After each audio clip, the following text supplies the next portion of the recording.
আরে আস্তে আস্তে আস্তে আস্তে, কি ব্যাপারে এক গামলা খাবার নিয়ে আর বসে পড়েছো?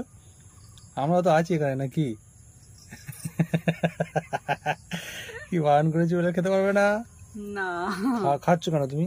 আমরা সবাই রয়েছি, দাও আমাদেরকে দাও, তারপর খাও। দেবো তো, কিন্তু এত সুন্দর করে সাজিয়েছি আমি লোভ সামলাতে পারিনি, আমি নিজেই খেতে শুরু করছি। কি বানিয়েছো? কি আর করবো, তুমি দেখতে পেয়ে গেলে।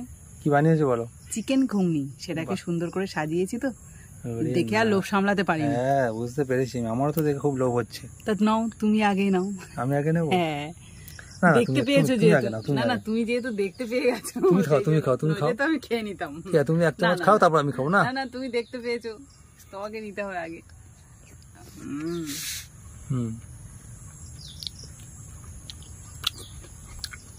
দারুণ স্বাদ, অসাধারণ।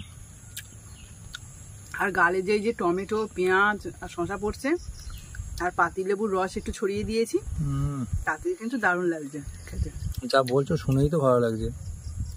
চিকেন পড়ছে, চিকেন বের করো, চিকেন বের করো। চিকেন এই তো পেয়েছো? হ্যাঁ দেখি, এই তো চিকেন। চিকেনের পিসটা দেখাও তো, বেশ বড় বড় পিস দিয়েছো তো। চিকেন সাইজ অনেক বড়। যাতে সবাই বুঝতে পারে চিকেন খেতে গিয়ে যে হ্যাঁ চিকেন খাচ্ছি। আমি খাবো? খাও খাও, বানিয়েছো কষ্ট করে, খাও। দেখি পিছনে লেখাও আছে, মানে মাথা সরাও দেখি কি আছে এখানে। ভিল স্টোরি চ্যানেলের আজকের মেনু চিকেন ঘুগনি। আচ্ছা, রান্নি বানিয়ে আর একা একা খেয়ে নিচ্ছিল। আগে হলো আমি চলে এসেছিলাম, তাই পেলাম। সব খেয়ে ফেলবে নাকি? ইচ্ছা তো হচ্ছে খেয়ে ফেলবো। পারবে? দেখা যাক কতটা পারি। বেশ ভালোই তো লাগছে। আর বাইরে সন্ধে হয়ে আসছে, আর এখানে বেশিক্ষণ থাকা যাবে না, তো ঘরে যাবো।